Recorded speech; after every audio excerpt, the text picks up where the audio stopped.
Hey, this is Mike with the One Stop Co-op Shop, bringing you another game coming to Kickstarter. And this time I'm looking at Elements of the Gods from Side Room Games, who did Black Sonata and some others we've covered. As usual, no disclaimer needed for Kickstarter content. I'm sending this prototype on, and we never accept any compensation for our coverage. We just want to help you make an informed choice. And if you like the content on the One Stop Co-op Shop, please consider subscribing to the YouTube channel, supporting us on Patreon for some nice perks, joining the conversation on our Discord channel, and listening to our podcast every week. So jumping right in, this game can be played with 2 to 4 players competitively, but of course, us being who we are, I'm going to show you the solo mode. And I've got everything all set up, except I just realized I'm on the wrong side of the board, so pause. Okay, there we go. A bunch of meeples later, we're in business. So the basic theme of Elements of the Gods is that you are gods trying to shape the world kind of at its beginning, but, you know, this is mostly an abstract game, so don't worry too much about that. And you'll see the board is seeded with all of these meeples, and they're going to allow you to play cards from your hand, and those cards will let you put down monuments in your color on these spaces.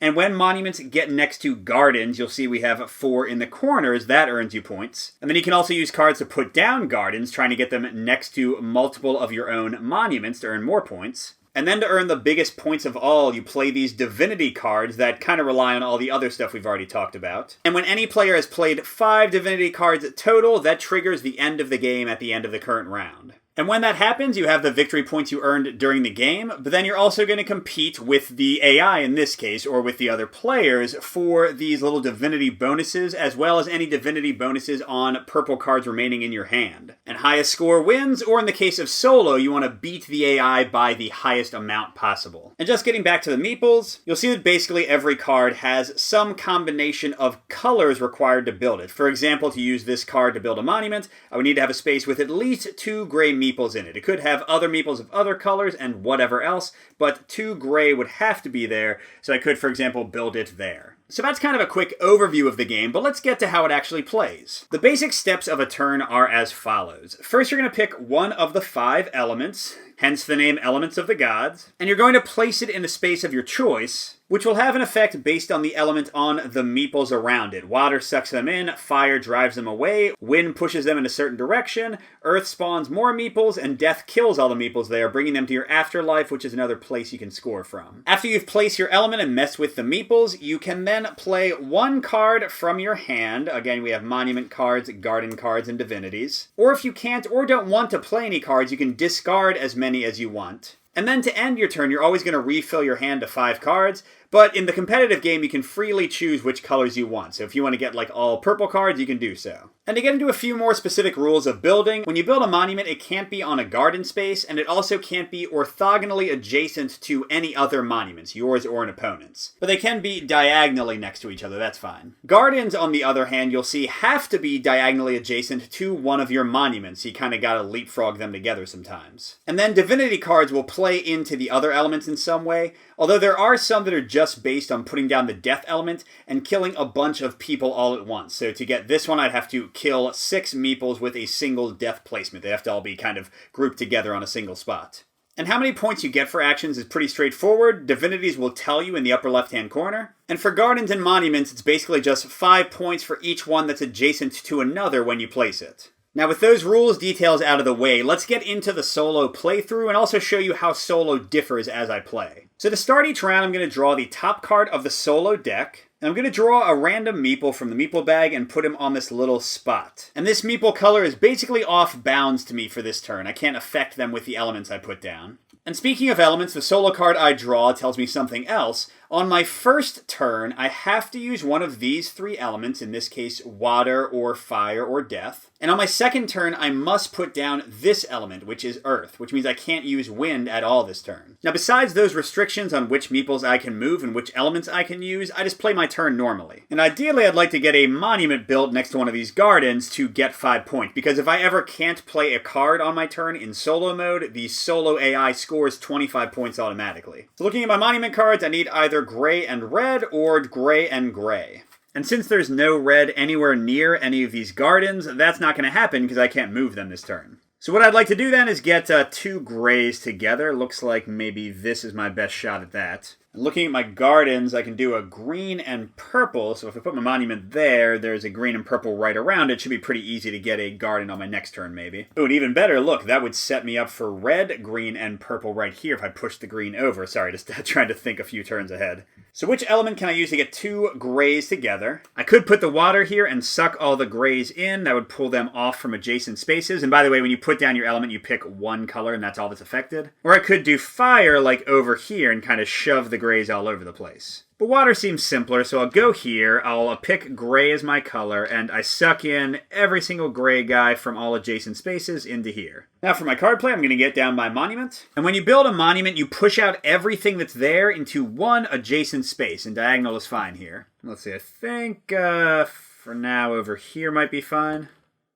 And the element goes with them. And I immediately score 5 points for every garden adjacent to my monument on any side, so I just get 5 here. And then I get to draw a card of my choice, but in solo you have to always have one of each color. So like if I built another monument without drawing gray, I'd have to draw a gray card then. But for now I am going to get a divinity, because remember I need to get 5 of those to end the game. If the AI gets 5 out before that, I lose automatically. But something I forgot to say in the rules explanation, every divinity card you play kills a red guy, a priest, who's basically doing the little ritual. So unless you get a bunch of red meeples together, you can't use the same space over and over again too easily. Okay, so that was my first turn. Now the AI takes a turn, and it's very simple. You construct a little AI deck at the beginning of the game, and it goes in the same order: Monument, Garden, Divinity, Monument, Garden, Divinity, Monument, Garden, Divinity, and then 2 more divinities, because that will end the game with 5 divinities, and if the AI triggers that end instead of me, I lose automatically. Now, you don't really care which cards these are. They're basically placeholders, except for the Monument card, because you flip that over but ignore everything else, and just look at the little number down here.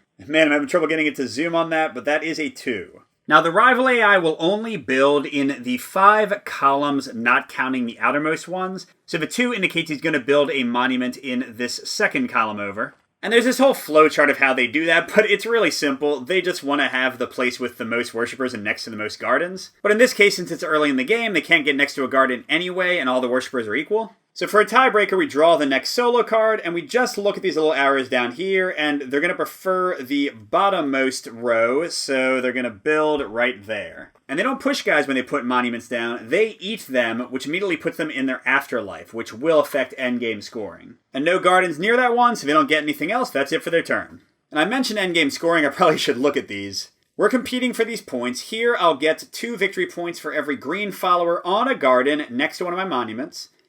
1 point for every red follower next to one of my monuments, whether on a garden or not, and 3 points for every green meeple in my afterlife, which for me is going to mainly come from the death element, and for the AI is going to mainly come from putting down monuments. And we're going to use these in endgame scoring, as well as any purple cards I didn't play by the end of the game. And for each of these, if the AI does better than me, they double their score for them. So I really want to beat them on all of these if possible. But for now, I have to play the Earth element. And it was a really nice tree miniature, but it broke in shipping, so all I have is the base. And how this works is, wherever I put it, I'm going to draw 5 meeples from the bag and just put them in that space, so basically have a huge explosion of meeples there. But I can choose, before drawing those 5 meeples, to get any of them from my afterlife instead, if I want to get specific colors in the space. For now, I want to get them near my monument for potential endgame scoring, but not near the enemy's monument, so I'm just going to go over here in the middle of nowhere. Alright, a bunch of gray meeples and a few green ones. That's not bad. I can kill them later for that one endgame score, or maybe push the green ones onto my garden for the other one. Oh, wait, I'm silly. I totally forgot my plan to build a garden. Let's say that I put them over here, so I'm not being dumb in my play. And then I can play either that green-purple or green-gray garden. I think I see... Well, actually, there's a lot of combos of both of those. But the green and purple tend to be over by the AI, so let me go ahead and use that one. So I put a garden down here, but it doesn't move anybody. It just keeps them on the same spot. And I score another 5 points for one monument adjacent to that. And it had to be built, remember, diagonally from one of my monuments. And for my new card, I think I'll get another monument because I want to build near that garden and kind of control the center if I can. Gray and green. I can definitely make that happen. Or actually, there's already one there. Oh, but I couldn't. No, I could go next to him because it's not orthogonal. There we go. Okay, the AI goes again, but this time I don't even care about the card. They're just going to build a garden. And here the flowchart is even simpler. They want to be diagonally adjacent to a monument. And they prefer places with a gardener, a green meeple, so we're just going to go right here and get them 5 points. Now to finish out the round after we've both taken 2 turns, I'm going to take the meeple that was drawn at the beginning of the round, and that also goes to the AI's afterlife. So good thing red meeples aren't worth anything yet. We discard that solo card and take away all the elements so they're available again. And that's it for one round. We'll draw another solo card, another meeple on it, and go again. Alright, so this time we've got a green meeple. Bit of a bummer because that will help the AI and might impede my actions. We've got wind or earth or death. Again, death kills everybody on a spot and sends them to my afterlife. Earth we already saw. Wind blows people in one direction of the color you choose, up to 3 spaces away from where you put it. And then we'll have to use water at the end, so no fire. Let's see, first thing I'm thinking is I could get a monument right here for 10 points. I could blow the gray guy over to here, and yeah, that would kind of lock the center down for me pretty well. Alternatively, I am ready to score either of my divinities on that spot. And it doesn't matter if the card doesn't show a garden, but there is one there, but if it shows a garden, you need to have one. So it's kind of like if you have more than necessary, you're fine. Well, the divinity card isn't going anywhere. Let me do the wind thing and get the monument while I can. Now let's see, if I put the wind here, it would blow all the grays in these spaces. If I put it here, it would blow them all, including those ones, off my garden. Which doesn't really matter for endgame scoring, but might mean it's harder for me to do stuff there. Although it could make that spot better for later. But yeah, for now I'm going to try to leave that well, nah, I'll push them. So I'm picking gray, which means as I just did, everybody gray in those spaces, 3 away from the wind, get pushed 1 space in the indicated direction. And then as planned, I'm going to play a monument right there. And I have to push all of these people. Ooh, I can set up for my other divinity card by pushing them here with the red guy. Nice. And I'm going to score 10 points, 5 for each garden that monument is adjacent to. So that gets me to 20 overall with the AI at 5. And I'll draw, I can do all of my divinity cards. I might as well get a third one and see what I'm building towards. Another very similar one, although this time it's orthogonal instead of diagonal. Meanwhile, the AI is going to take a divinity turn, and that is super simple. They just get 15 points and you're done. So they tied me at 20. Alright, so now I need to use water. Let's see, the AI and I are getting points for red meeples next to our monuments. So what if I sucked all the red meeples to there? Yeah, let's try that out. And then I will go ahead and play one of my divinities, my first one. They're all worth 10 points. They're all really similar. So I guess for now, if it doesn't matter very much, I'll go for the one that needs a green meeple. And I'll pick this space, so I kill the red meeple. He goes to my afterlife. The rest of them get to stay there happily. I get 10 victory points, and I just turn this face down to show I've got 1 out of the 5 to end the game. And I'll redraw. I'm still going to get divinities. I want to get maybe a death one and then kill a bunch of these people. No such luck. And it's got... yeah, I could be looking at the bottom things, by the way, and try to get them and then hold them in my hand, because remember that adds to the endgame scoring, but I'm not worrying about that yet. Meanwhile, the AI is building another monument. This time it says column 4. And remember, they want to be next to the most gardens and with the most worshippers, which is going to mean this space or this space, because they can't go there and be orthogonally next to my monument or any other monument. So we'll need the tiebreaker for which one. And it is from the top, so they'll go right there, defeating both of those guys. And they are going to score 5 for that. That puts me at 30 and them at 25. Then they get a free green meeple, so that gives them a 2 in their afterlife and none for me. And that's worth 3 victory points each, and it would be doubled if they're beating me, so I need to get some of those at some point. Oh, I've got no access to death this turn, so I guess there's going to be no green meeple killing anyway. And I can't affect gray meeples. That seems okay. Let's see, I could do my orthogonal divinity if I can get a green over here. Or, ooh, for a few more points, if I can push a purple into here, then I'll get 12. So I could use water to get all the surrounding purples in there. I could use fire, which pushes them all 1 space away from the fire. Or I could just take a chance and do earth and try to put a ton of people there and then hopefully death them later. That might not be a bad idea. Yeah, let's take the chance and do earth because I do have another divinity I can play with the diagonal card if I need to. And actually, you know what? I think I will put my 1 red guy for my afterlife there because he's not worth anything yet. And that'll set me up for more divinity cards later, maybe. So since I use 1 for my supply, I get 4 more. And yes, we did get a purple. And another red, so that can be Divinity Central for a while. And let's play our Divinity card there, so we'll kill the red guy right back. That's again 12 victory points and our second Divinity out of 5. So I'm at 42, the AI is at 25. And I'm going to keep on drawing Divinities because I want to get a death one. Ooh, that is tough to get, although 14 points. But getting another monument, orthogonal to 2... I guess I could build a monument there or something, but it wouldn't be worth very much otherwise. Oh, but hey, it does give me 3 for every red. Maybe I'll hang on to this one if I can kill a few more from other divinity cards. Alright, the AI, meanwhile, is building a garden. And this one's really simple. Remember, they want spaces diagonal to their own monuments, and they want gardeners there. There's only one place that even kind of fits, but that's great. It's going to give me 5 victory points. So thank you very much there. They go to 30, but I'm up to 47. All right, now I have to use wind.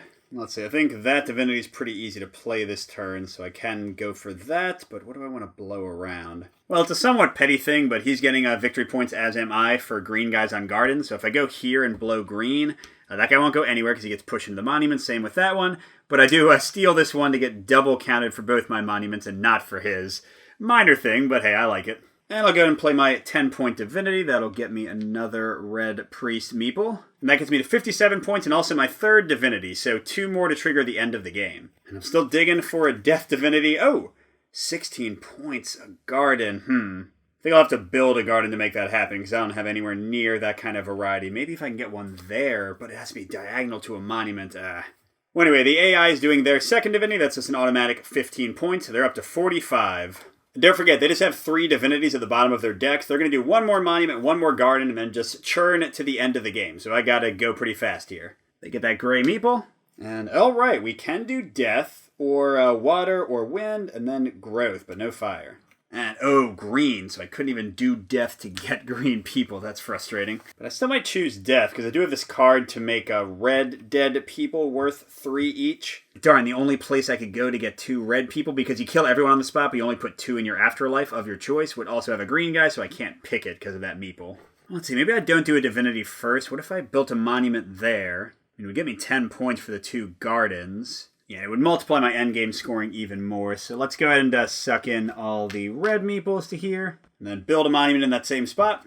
I'll go ahead and push everything into the garden here. And that's getting me 10 victory points from the 2 adjacent gardens. And now I have to draw a monument card because I'm missing gray in my hand. I need to have all 3 colors represented. All right, the AI is also going to build a 3rd monument in column 1. And this one's going to be pretty straightforward. They want to be next to a garden. They want to be on a spot with meeples. So they're going to go here and get both of those purple guys.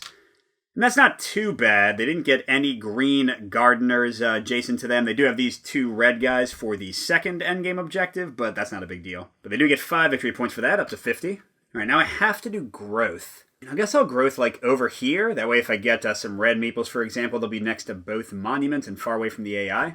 So let's go ahead and do that, and let's see. Oh, nice! Got 2 reds, that's perfect. Then I'm going to do, I think, the only divinity card I can do, which is this one. And I guess I'll pick this spot next to... Well, that red guy's everywhere, though. Is there anywhere else I could do it?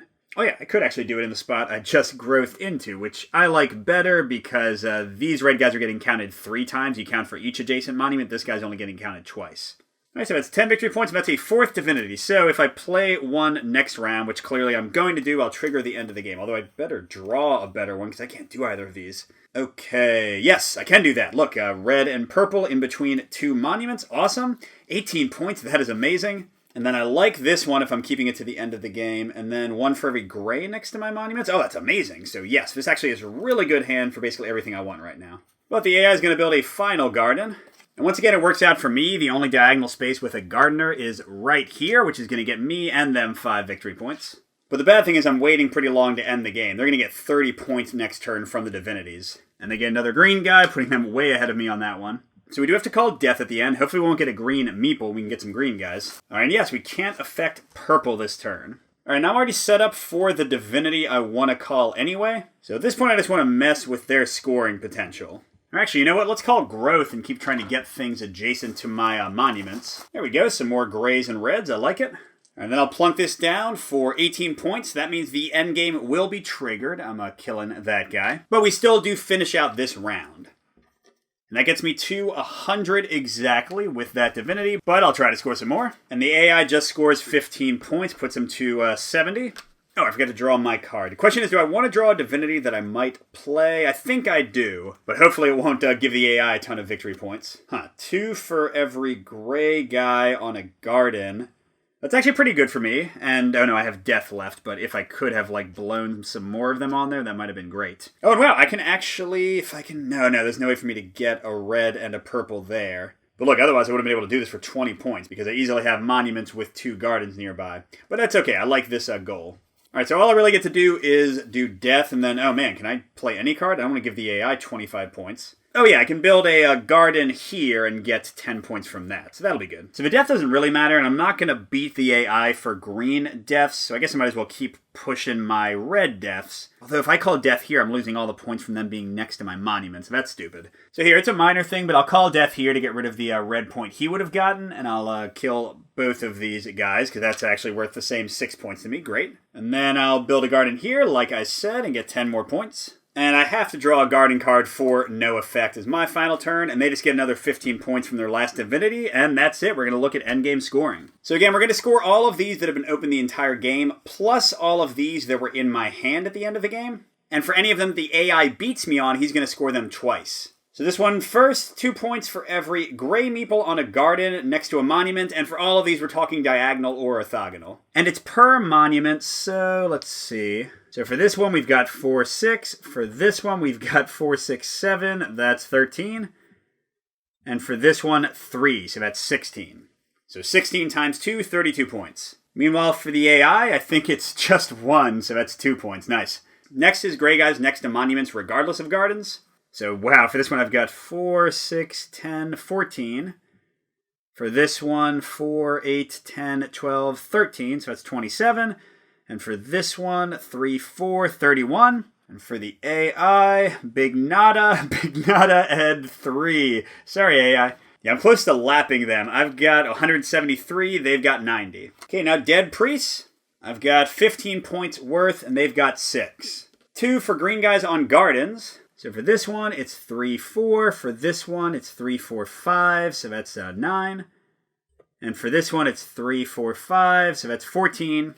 Times 2 would be 28. So about 216, wow. AI, they've got 1, 2, 3, 4. So that's 8 points for them. All right, last 2. We got 1 for every red guy. So I've got 5 for this monument, 3 here, so that's 8, and 4 here, that's only 12. But I'm pretty sure the AI is terrible on this. None, 2, and 0, so that's 2 points. And finally, the only one they're winning, 3 for every dead green guy. I've got this 1 for 3 points. And they've got 3, that's 9 points, but they scored twice, so 18. And just to show you where we ended up, I had 231, they had 124, I did lap them. And yikes, maybe I played something wrong, because this was a huge victory. I busted out the overall score. I'm way over monotheism, I am the one true god. Nice for me. So there you go, that was the solo play in Elements of the Gods, which you can check out on Kickstarter soon.